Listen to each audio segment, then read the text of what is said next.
आज हम हिंदी साहित्य में महाकवि निराला द्वारा रचित राम की शक्ति पूजा की पदों की व्याख्या का अध्ययन करें। कवि निराला द्वारा रचित राम की शक्ति पूजा का यह पद देखिए।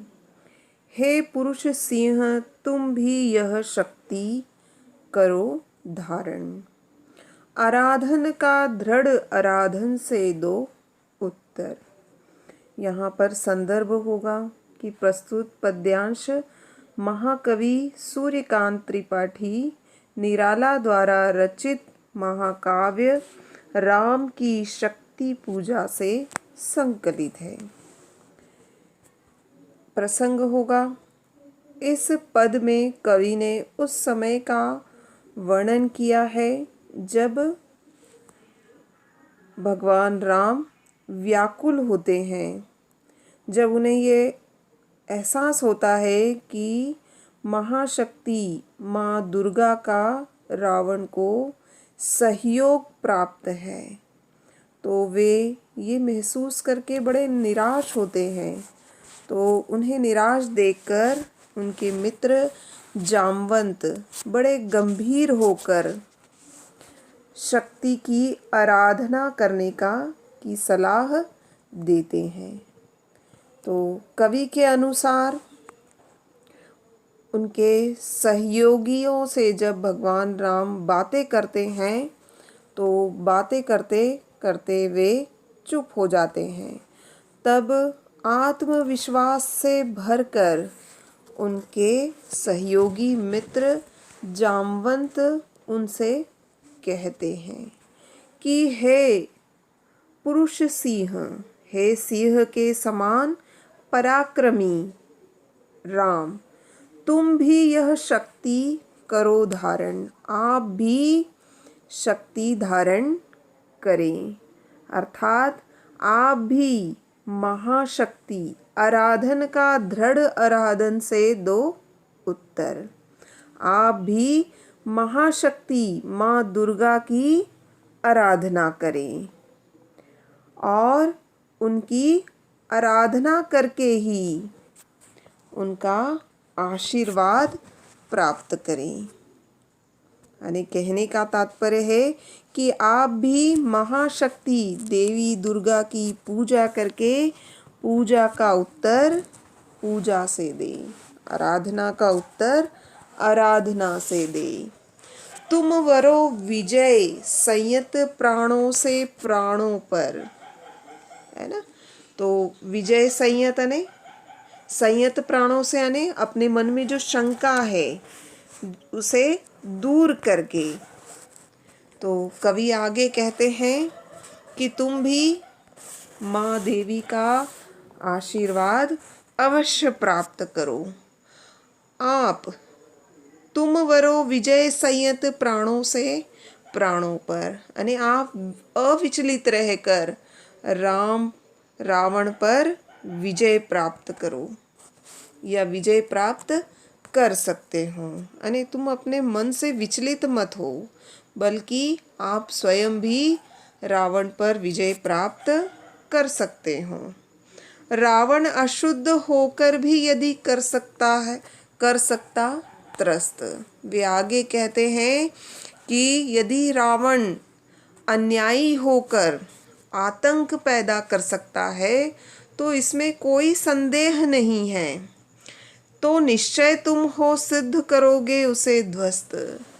तो इसमें कोई संदेह नहीं है, आप भी माँ देवी की सिद्धि प्राप्त करके उसे परास्त कर सकते हो, ध्वस्त यानी परास्त कर सकते हो।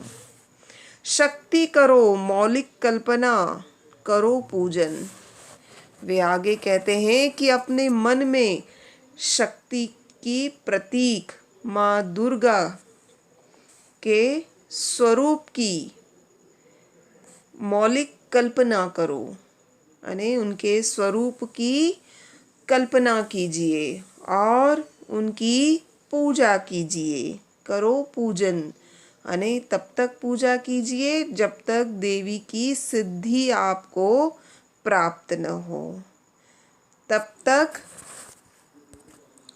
युद्ध का दायित्व छोड़ दीजिए। आगे देखिए, छोड़ दो समर जब तक न सिद्धि हो रघुनंदन। उनके मित्र जामवंत कहते हैं कि इस युद्ध के दायित्व को कुछ समय के लिए छोड़ दीजिए, जब तक आपको माता की सिद्धि प्राप्त न हो। हे राम, जब तक आपको माता की सिद्धि प्राप्त न हो तब तक युद्ध की जिम्मेदारी छोड़ दीजिए। तब तक लक्ष्मण है महावाहिनी के नायक, और जब तक आप देवी की आराधना करोगे तब तक आपकी सेना के प्रधान सेनापति लक्ष्मण होंगे। मध्य मार्ग में अंगद और बीच के सैनिकों को अंगद संभालेंगे। दक्षिण श्वेत सहायक और सेना के दक्षिणी भाग में श्वेत और केतु सहायक होंगे। मैं बल सैन्य है और अपनी भालू सेना के साथ मैं स्वयं सहायता करूंगा। वाम पार्श्व में, वाम अने बाएं, अने बाईं ओर हनुमान, नल नील छोटे कपिगण उनके प्रधान, और बाईं ओर हनुमान, नल नील और छोटे छोटे वानर सैनिक रहेंगे। उनके प्रधान सुग्रीव विभीषण और वानर सेना के प्रधान सुग्रीव होंगे। विभीषण और अन्य दलपति भी होंगे, यूथपति यानी अन्य दलपति भी होंगे। यथा समय आएंगे रक्षा हेतु जहाँ भी होगा भय, और जहाँ भी यदि कोई संकट उपस्थित होगा तो ये सभी लोग जिन्हें जिम्मेदारी सौंपी हुई है वे आगे आएंगे और सुरक्षा निश्चित करेंगे। तो यहाँ पर भगवान राम के जो मित्र है जामवंत, वे भगवान राम को निराशा त्याग कर माँ शक्ति की आराधना करने की सलाह देते हैं, और भगवान राम की अनुपस्थिति में सैनिकों का संचालन कैसे होगा इसके बारे में वे बताते हैं। तो आगे देखिए, यह अंतिम जप ध्यान में देखते चरण युगल। अब यहाँ पर कवि ने उस समय का वर्णन किया है जब भगवान राम महाशक्ति की आराधना करते हैं, और आराधना करते समय जो विघ्न उत्पन्न होता है, तो यहाँ पर कवि ने उसी का वर्णन किया है।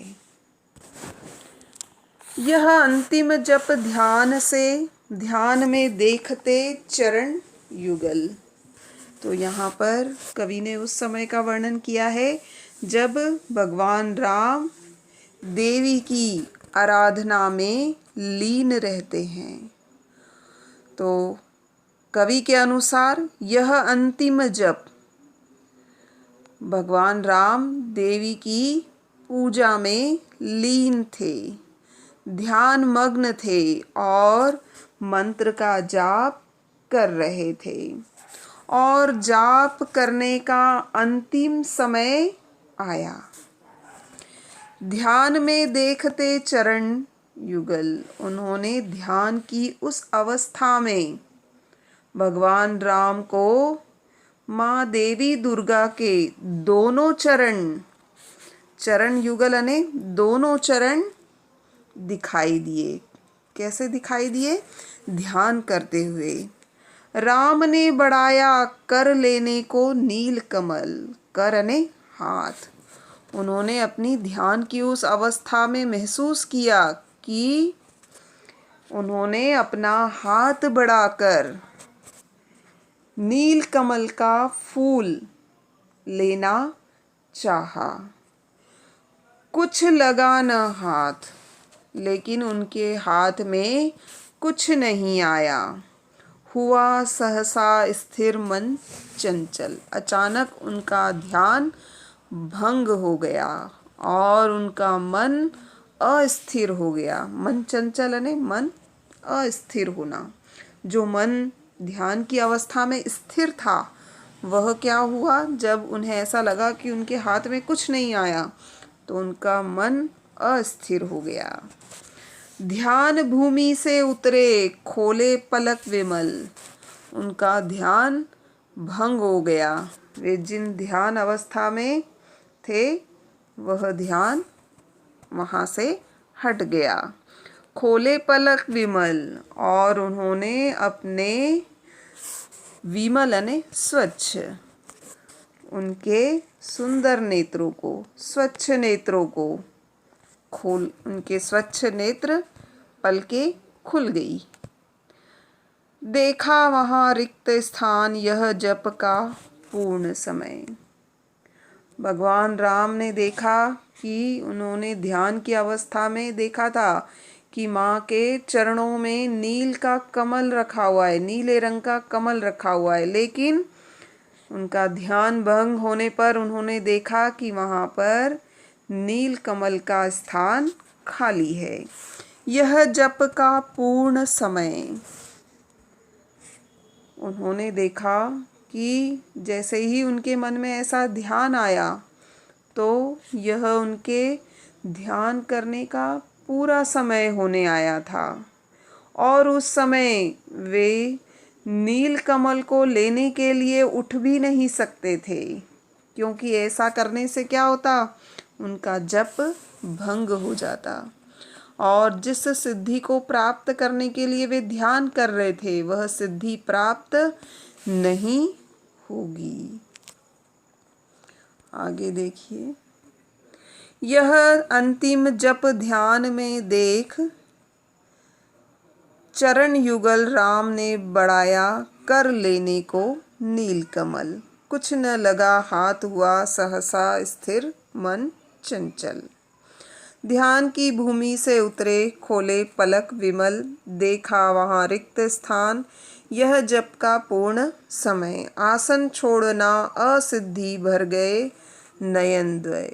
उस समय जप का पूर्ण समय होने के कारण, है ना, जप पूरा होने का समय होने के कारण वे अपने आसन को भी नहीं छोड़ सकते थे, क्योंकि ऐसा करने से उन्होंने जिस कार्य की सिद्धि प्राप्त करने के लिए ध्यान किया था, वह सिद्धि प्राप्त नहीं होगी। अपने मन में इस तरह की बाधा को देखकर भर गए नयन द्वय, यानी भगवान राम के दोनों नेत्रों में आंसू आ गए। धिक जीवन को जो पाता ही आया है विरोध, है ना। तो जैसे ही उन्हें जब यह ध्यान आया कि वे अपनी जगह से उठ भी नहीं सकते हैं, तो वह सोचने लगे कि उन्हें अपने जीवन में इस तरह का विरोध झेलना पड़ा है। धिक जीवन को पाता आया विरोध, उन्हें अपने जीवन में सदा ऐसा ही विरोध झेलना पड़ा है।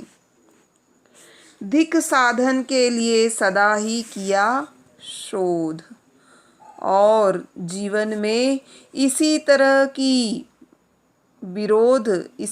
के विरोध में सफलता पाने के लिए वे अपने खोज में कठिन प्रयास उन्हें करने पड़े हैं। सदा ही किया खोज, यानी अपने इस तरह की बाधाओं में सफलता प्राप्त करने के लिए उन्हें हमेशा कठिन प्रयास करने पड़े हैं। जानकी हाय उद्धार प्रिया का न हो सका। वे सोचने लगे कि यदि ऐसा जीवन तथा ऐसे साधन धिक्कार के योग्य हैं, तब उनका ध्यान माता सीता की ओर गया तो वह सोचकर और भी दुखी हो उठे कि अब उनकी प्रिय सीता रावण से मुक्त नहीं हो सकेगी। यदि उनका ध्यान पूरा नहीं हुआ तो वे अपनी प्रिय सीता को मुक्त नहीं कर पाएंगे। वह एक और मन रहा राम का जो न थका, है ना।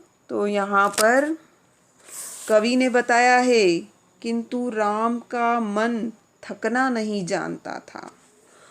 जो नहीं जानता दैन्य, और वह दीनता का भाव भी नहीं रखना चाहता है। भगवान राम का ऐसे समय में भी जो उनका मन था वह दुखी नहीं होना चाहता था। उनका मन प्रयासों से थकना नहीं चाहता था। नहीं जानता विनय, अने वह बाधाओं के सामने झुकना नहीं चाहता है।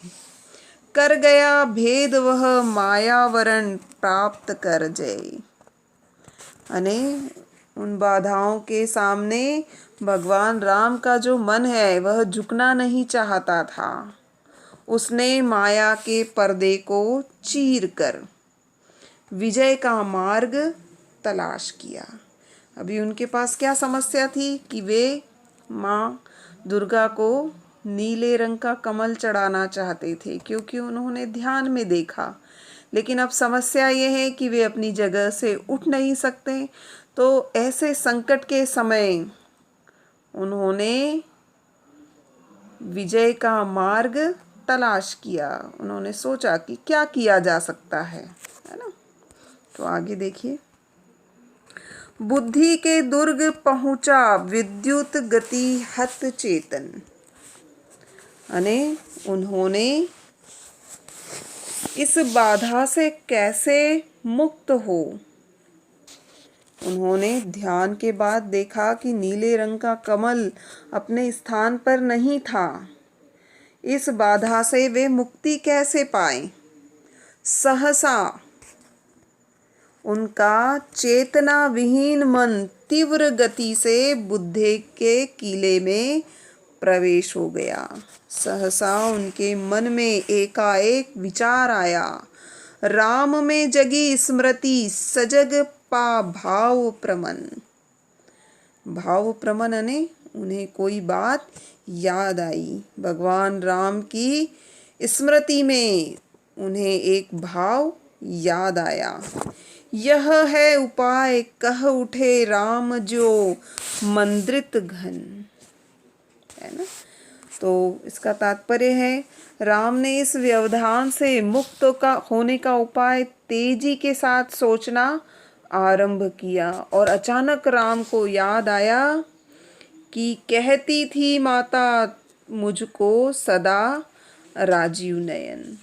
उन्हें याद आया कि बचपन में माता कौशल्या उनको कमल नयन कहा करती थी, है ना। तो राम के मुख से निकला कि यही उपाय हो सकता है कि नीले रंग के कमल की पूर्ति की जा सके।